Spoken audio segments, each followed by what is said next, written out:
Stalemate or escalation to World War III?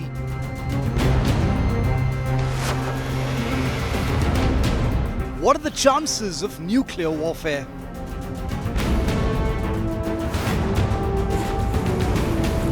The Russia-Ukraine war, what happens next?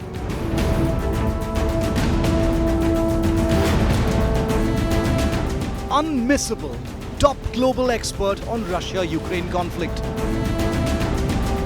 Professor Ravi Abdelal, world exclusive.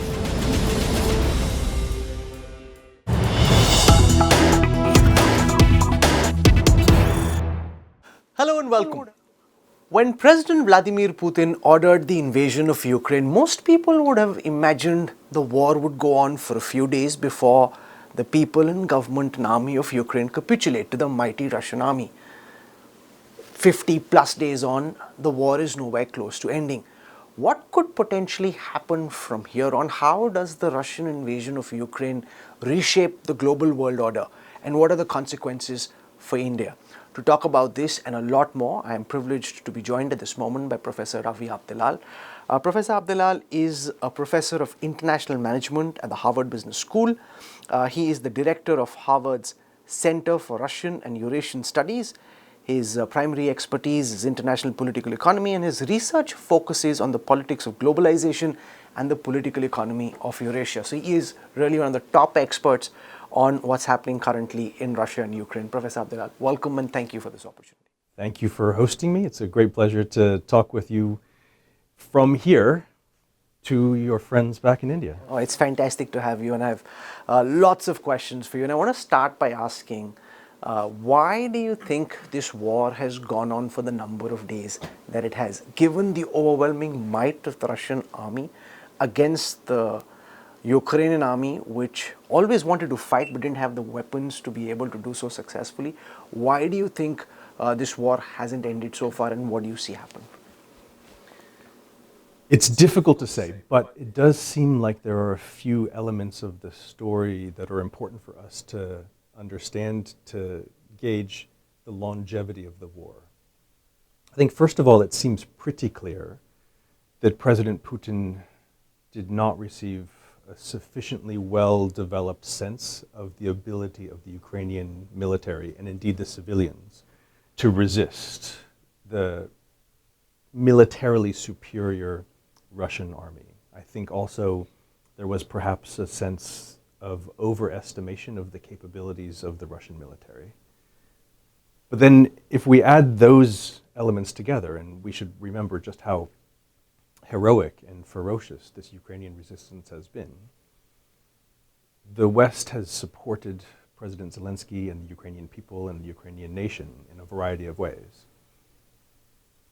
One of the consequences of that is that the Ukrainian military, and indeed the Ukrainian civilians who have been waging this counteroffensive against the Russians, have perhaps been armed enough to achieve a kind of stalemate, though not enough to win the war in the sense of pushing the Russian military out of Ukraine.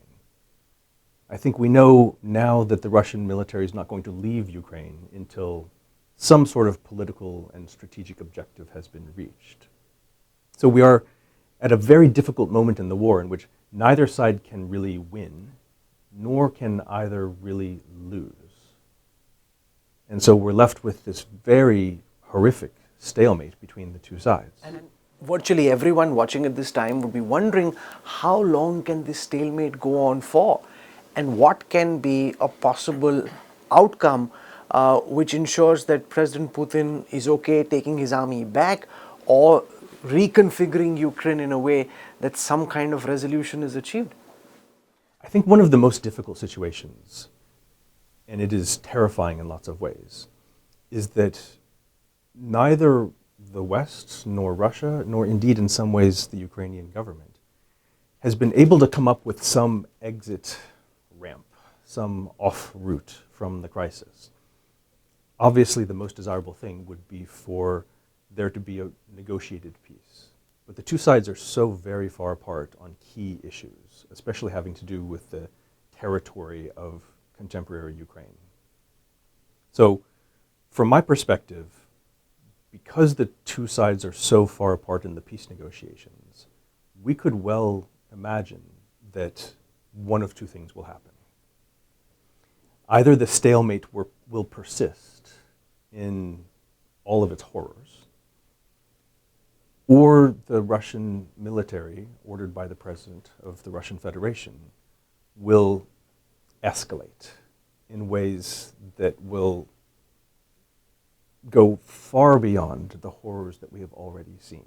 So one of the things that is true is that the Russian military has these hypersonic missiles, which are good at evading missile defense systems. It has thermobaric weapons, the so-called vacuum bombs.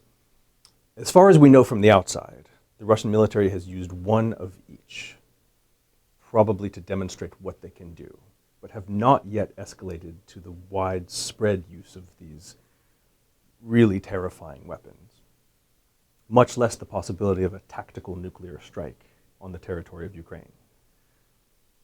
So my concern is that the longer the stalemate lasts, the more likely there will be escalation on the Russian side, using weapons that they have mostly not yet used in ways that will be difficult for the rest of us to watch and horrible for the Ukrainians to endure. What's your reading of President Putin and the Russian army's red lines? For example, one of the key ships of the Russian Navy was sunk by a Ukrainian missile, and ministers in Russia were saying there will be very serious consequences of that. You also mentioned tactical nuclear weapons, but as far as, say, vacuum bombs are concerned, supersonic missiles are concerned, what do you think Russia has defined red lines, or do you think because it's an evolving situation that the red lines are also all mixed up? I think there's one clear red line, and that is the direct involvement of NATO forces in the conflict. And we are very close to other elements of red lines that might be out there but that have not been specified. So with the sinking of the Moskva, this battleship, the flagship of the Black Sea Fleet, with what we believe are NATO-supplied weapons, Russian state television, which is as good as any way to try to get inside the mental mind map of the political elites in the Kremlin, argued that Russia was already at war with the NATO infrastructure, even though it is not yet at war with NATO. And so therefore, in a way, World War III has already begun. So I think the clearest red line is a direct NATO involvement, but the use of NATO-supplied weaponry on really important Russian military targets is getting, I think, very close to a red line. Which essentially means that a lot then depends on the mental makeup of President Putin, because the red lines are really for him to define. And if he says that you used a NATO-supplied missile to bring down my ship, which Ukraine says it didn't, that could be a potential red line. You've been in meetings with President Putin. What's your best reading of what could be going on in President Putin's mind at this moment, given the fact that we're 2 months into this war, it hasn't gone as per plan, and what's he most likely thinking? So while I can't speculate with great confidence about what the Russian president is thinking, I think there are two elements of this story that are important for us to keep in mind. Going back to this original point, President Putin cannot declare this war a defeat. There will have to be some sort of victory declared. Exactly what the contours of that victory are remain to be seen, and it seems that some of the strategic objectives are moving around. But from that perspective, President Putin has gambled his historical legacy on this war, which means that there is no backing down. There will be no end to this war until the Russian president feels that he can narrate some sort of achievement, both militarily and politically, from the war. So there are two versions of how much in control of what's happening President Putin really is. One is the Western media version, which says he's basically gone cuckoo, he's in isolation, he's a man who's now delusional, cut off from reality. And the other is that he's doing what the Russian state believes is right. And a lot of people in Russia, and we've had some of them here on the course at the Harvard Business School, who actually feel that this is not a war which is wrong. They actually believe that there is some reason and context for why we're seeing the violence that we are. Which version are you more inclined to believe? Here, is he someone who's delusional, cut off from reality? There's a lot of talk of how during COVID he wasn't meeting people apart from his girlfriend and therefore is no longer getting the kind of feedback that he was. So in a way, these are not mutually exclusive options. I think there is no question that President Putin is more isolated now from getting good, honest feedback from his advisors and his team than he has been at other moments in the past. But that doesn't mean that he alone shares the view that this war has potential uses for the Russian Federation's world. And we can talk perhaps a little bit later about whether the war is really about Ukraine or whether it is about some broader things, including the European security architecture and NATO. But the idea that President Putin woke up one day very grumpy and decided to invade Ukraine, or that he woke up one day having lost his mind and decided to invade Ukraine, I think is a deep misreading of the historical, material, political, social forces that led us to this moment. Not that the war was ever inevitable. I don't believe that it was. But there are logics at play, and they are not only logics in President Putin's head.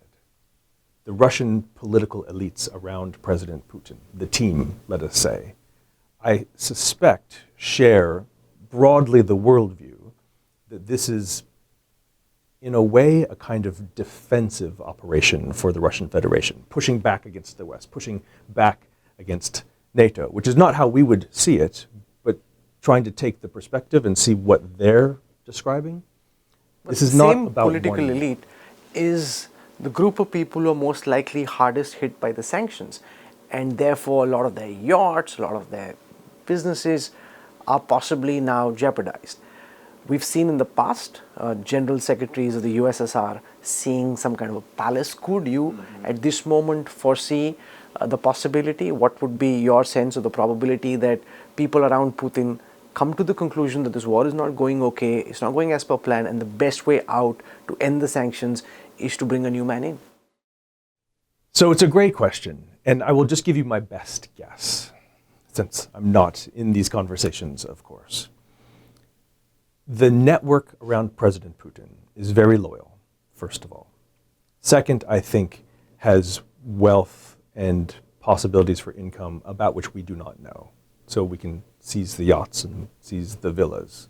I think they're still doing probably okay. But I think more importantly is the idea that there was a time in Russia during the 1990s in which money bought power. And during the era of Putin's Russia, it was really the other way around. Power begets money. So all of these yachts or villas or amassed wealth exist at the pleasure of the elite and of the president. And so the idea that there could be some other way to continue to hold on to those assets without this system being in place, I think is a problematic way to view the situation.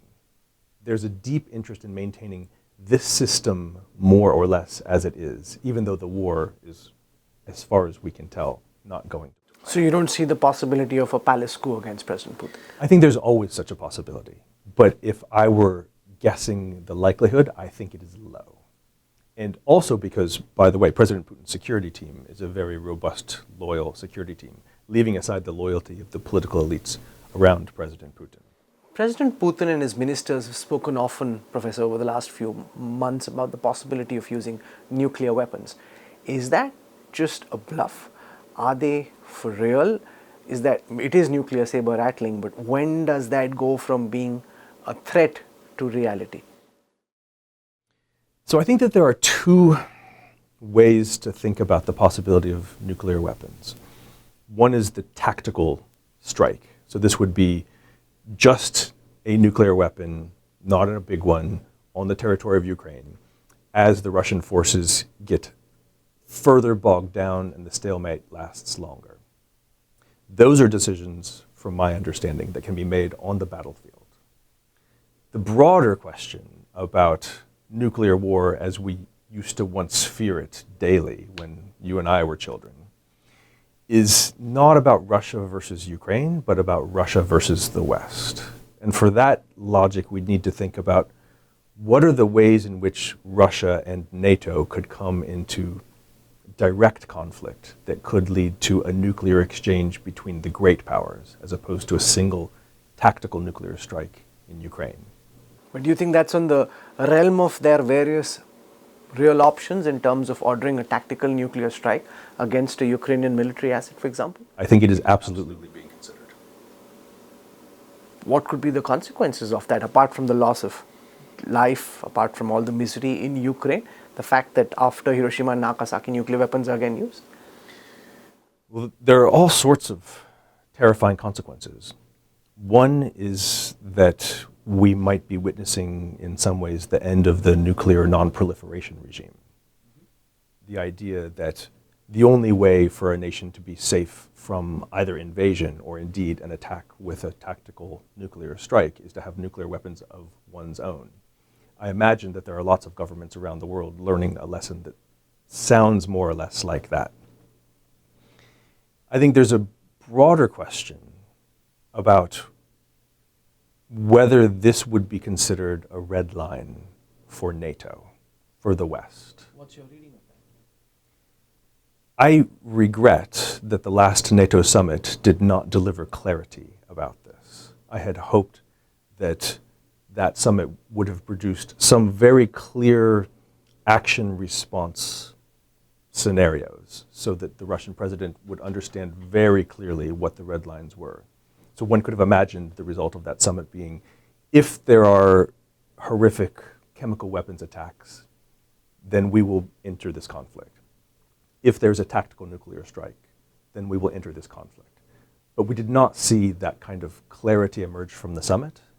And one of the most important elements of nuclear doctrinal stability is clarity about who will react how to which kind of possibility. But NATO and the West essentially wants to stay as far away from entering this conflict militarily as possible. They're okay arming Ukraine, giving more and more sophisticated weapons to Ukraine, but that's something that they simply don't want to do to be combatants in this war. Absolutely. And I think President Zelensky has tried very hard to narrate this war as a grand struggle between West and East, between authoritarianism and democracy, to make this a kind of civilizational struggle. And so far, the West has not accepted that narrative. The West has tried to describe this narrative in mostly narrower terms, about one between Russia and Ukraine. And the West can stay out of it for now, according to the West's own narrative, because it is a narrow regional struggle from their perspective, rather than this grand struggle.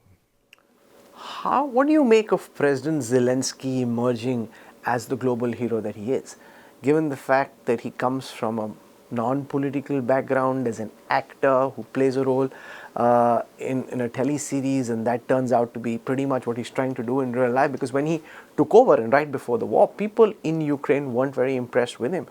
He reacted slowly, didn't prepare for this war, and then just the moment the first guns were fired, he's emerged to be this Ukrainian hero, a hero for the ages. How do you think he metamorphosed between this uncertain person who's bumbling his way around, initially in the opinion of the Ukrainian people themselves, to now being one of the top heroes of the world? It's a fascinating transformation in lots of ways. And this television series that you mentioned is a story about an apolitical populist, not in a problematic way, but in a sort of non-partisan way, person who feels that it is his duty to fight corruption in Ukraine, to try to make sure that Ukraine stays on its own path. I imagine that the campaign that President Zelensky ran very much along the same lines, tapped into his deep sense that Ukrainian politics were problematic and corrupt and broken, and what he was going to bring to this was a kind of pro-Ukrainian, anti-corruption, anti-elite, anti-establishment vision to save the country. I think some people discounted this idea and thought of him as just an actor who became president. But I think there's something deep and real in his passion and love for the Ukrainian nation and his belief that this is an important moment for him to step up. And so, in a way, I think what we see is that President Zelensky has found his place in history in ways that maybe surprised himself, but certainly surprised many Ukrainians and some of those who've been watching Ukrainian politics for a while. Explain Zelensky in a historical sweep, because a lot of people are comparing him with Winston Churchill in the sense that before the war, his colleagues, people around him didn't necessarily have the highest opinion, and he rose in a manner that a lot of people in the UK feel that he's the one who held Britain together, and without him the UK and the war could have had a different outcome. And Zelensky similarly didn't necessarily have the best opinion before the war, and suddenly, because you can't manufacture courage, it's not something you can go and pick off a shop, right? So what is it that led to this transformation? And in a historical context, how do you see him in comparison to other people who've been in a similar position? I think one of the comparisons with, let's say, Churchill, which is a very big and broad comparison, but if we stick on that for a moment, there are these leaders who, above all else, are wondrous communicators. And this is a core competence of President Zelensky. He's an extraordinary communicator. He delivers speeches with passion and with inspiration. I think that was always in President Zelensky.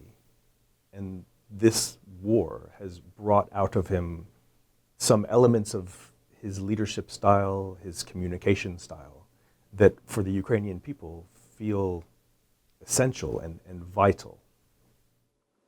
Let's zoom out. You said that this war is not about Ukraine, it's about something much bigger linked to European security architecture. Why do you think that Putin's war in Ukraine is not just about what's happening between Russia and Ukraine right now?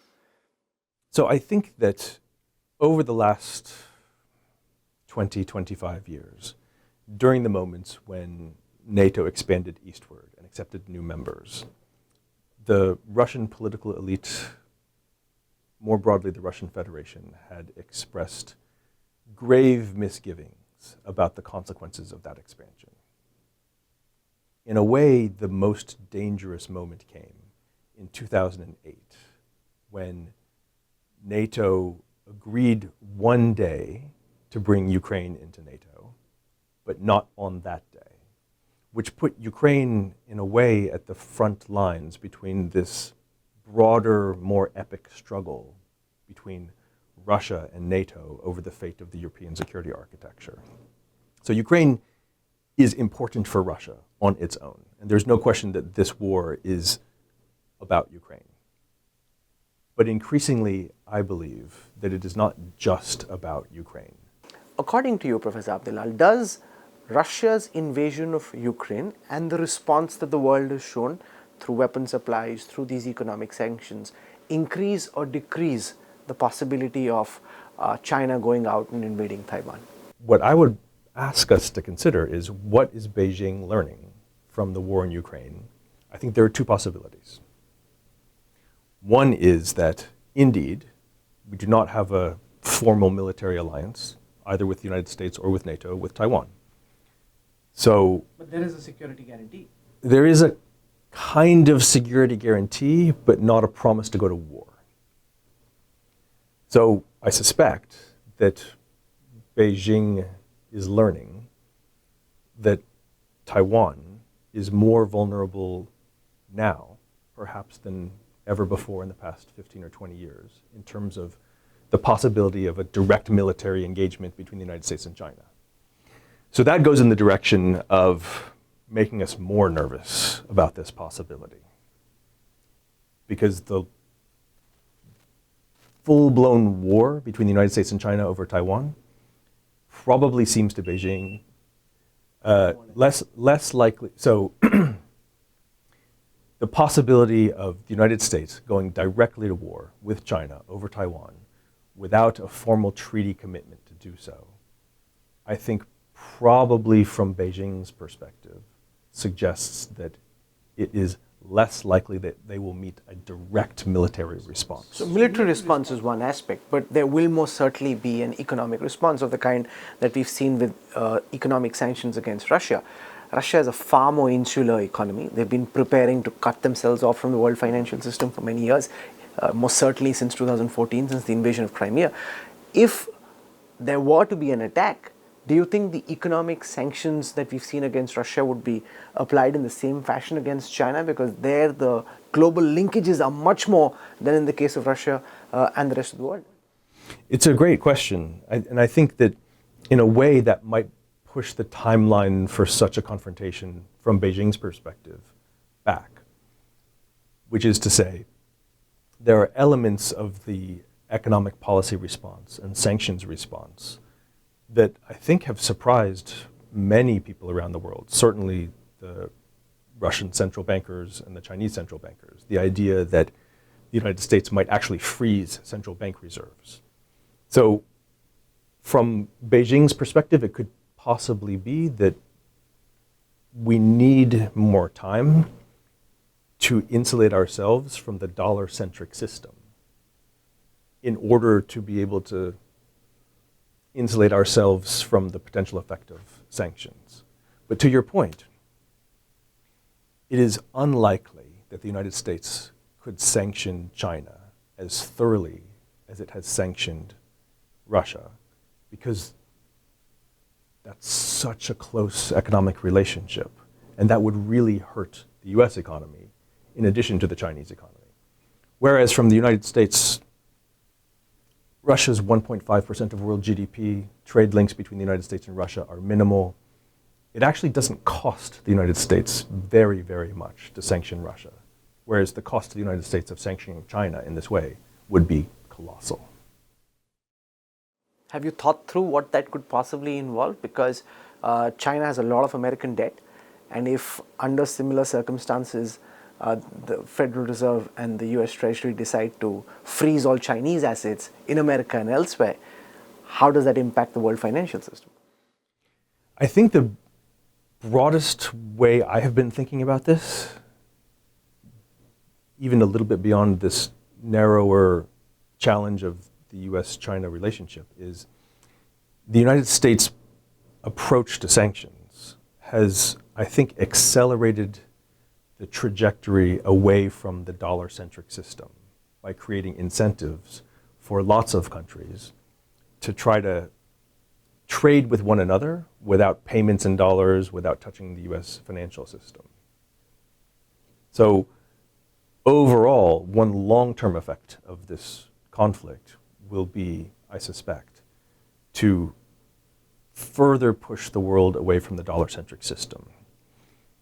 In a more narrow tactical sense, there are many things that the Chinese government could do to undermine the US financial and economic system. Can I start over? In the more narrow question, there are many things that the Chinese government could do to undermine the US economy, to undermine the US financial system. And so that struggle, financially, economically, is much more balanced than the one between the United States and Russia. Let's spend a moment talking about India and how India's position in the world is impacted as a result of the Russia war on Ukraine. We're seeing more and more dependence in Russia on China. India and China don't have a good equation at this time. How do you see India's place in the world being impacted by this war? I think one of the biggest challenges that India has faced as the global system has evolved, so that today we have two great powers, the United States and China, of roughly equal economic size, but with very different visions about how the world economy ought to be organized, its principles, its practices. And in a way, India has managed to avoid taking sides. productively to avoid taking sides. One of the questions about this war, and to your point about China and Taiwan as a potential future, is that this system is evolving in such a way that it might be increasingly difficult for more neutral countries like India to avoid taking a side one way or the other, as the system fragments perhaps into competing blocs. So I think that the geopolitical calculus for India is becoming increasingly complicated, not just because of the war, but including because of it. No, but on the issue of the war and taking a position, as a lot of people in the West have been pushing India to do, I think our foreign minister, who was in Washington, D.C., when he was asked by a reporter on oil purchases from Russia, said India is buying less in 1 month than many countries in Europe get in one afternoon. I think that in some senses shows India's position, that this idea that India must necessarily take a position against Russia is a very Western construct, which this government in particular doesn't feel obligated to adhere to. And they're saying, that's your point of view. There are many things that America has done, for example, which are totally messed up and which we don't agree with. Why should we take a position in a war that's not of our own making? And we don't necessarily need to come in. And Russia is a historic partner of India, and that's a relationship India intends to keep going, even though they've criticized. Mm-hmm. I think that the big question for me is whether the way the new system operates, and we've never lived in this system before, the system is emergent. We don't know exactly what its contours will be. Whether there will be appetite on both sides of these potential Cold Wars. We might be moving into a system with two Cold Wars, one between the West and Russia, another Cold War between the United States and China, or at least let us hope that both of them stay Cold Wars. Well, why can't it be Russia and China on one side versus the others? It may well be. It may well be. I do not think that China, let us say the government in Beijing, has appetite for this war to break the system. China has a deep interest in maintaining as much stability in this system as possible. It is the system that created all of the opportunities that made China the great power, again, that it is today. But the underlying logics of the system could become, eventually, that China, with Russia, not as a partner of the same level, but as a partner, could come to the view, also as the West seems to be doing, that you're with this side or with that side. And that is the part that would make life difficult for the Indian government. If both sides of these Cold Wars demand a kind of choice one way or the other. I hope that it doesn't come to that, and I actually don't truly believe that it will come to that, in part because the China side of this equation has too big an interest in the overall stability of the global economy and would not want to make such demands on other countries because that would be destabilized. In a longer historical sweep, if this were to be a battle between two great powers, who do you think is more likely to win? You're seeing the system in the United States as it is. We're seeing the system in China with all the problems that it has, but also the successes that they've been able to achieve. What's your best sense at this moment? And history will, of course, give us the answer, but what's your sense of who's likely to emerge as the dominant power? Well, let's assume for the moment that there's no direct military exchange between NATO and Russia or between the United States and China. Such a thing would be horrific for all of us. From the perspective of this moment in these historical cycles, there's no question that China is the country that is on its way up in the system, relatively speaking, and that the United States is going through a cycle of decline in the system in terms of overall share of world economy and so on. So the future is much more Sino-centric than it is US-centric. But that might be decades away. I think what we're really living through is a system that is going through this historical great power transition in which neither country will be the dominant country. Neither one will be the center of the system. They will both be at the center of the system with very difficult relations, freighted with all sorts of challenges. If we want to take a very long time horizon, 50 years, 60 years, 70 years, then I think we could imagine a more Sino-centric system, but I think that that's quite far away. But could I question that by saying that what's happened in Sri Lanka, for example, recently shows the problems with dependence on China, and what's happening in Colombo is being felt in Africa and in several other countries where debt traps have been created, which could, or at least in India's hope, should show other countries the pitfalls and consequences of depending on a Sino-centric system? Absolutely. I think one of the questions is what the relevant alternatives are to different patterns of relations with these great powers. We're going to talk together tomorrow in class about China and what lessons the world will be learning and ought to be learning about the return of China to the center of the system. I think what you're describing also describes some elements of the US-centric system. It frustrated everybody, and perhaps we'll all miss it when it's gone too. And each of these systems with a great power at its center had its trade-offs, had its disappointments, its frustrations, its horrors, its achievements.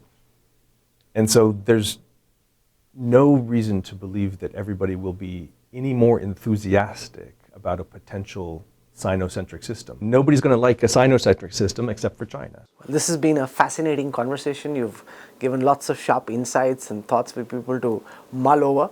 Deeply appreciate you taking out time. Thank you for joining us, Professor. Oh, very much my pleasure. Thank you.